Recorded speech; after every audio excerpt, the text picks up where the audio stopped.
సాయినాథ్ మహారాజ్ గారి పాదార విందాలకు శిరస్సు వంచి నమస్కరించుకుంటూ, గతంలో సాయినాథుడు హిందువా మహమ్మదీయులా అని చెప్పి కొంతవరకు చెప్పుకోవడం జరిగింది.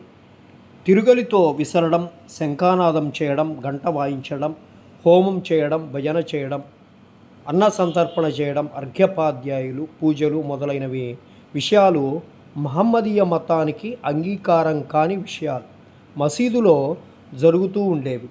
వారు మహమ్మదీయులైనచో కర్మిష్ఠులగు సనాతనాచార పరాయణులగు బ్రాహ్మణులు వారి పాదాలపై పడి సాష్టాంగ నమస్కారం ఎలా చేస్తుండేవారు.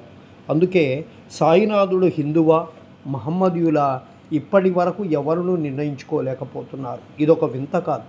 ఎవరైతే సర్వము త్యజించి భగవంతుని సర్వస్య శరణాగతి యొనరించెదరో వారు దేవునిలో ఐక్యమైపోతారు. వారికి దేనితో సంబంధం కానీ భేదం భావం కానీ ఉండదు.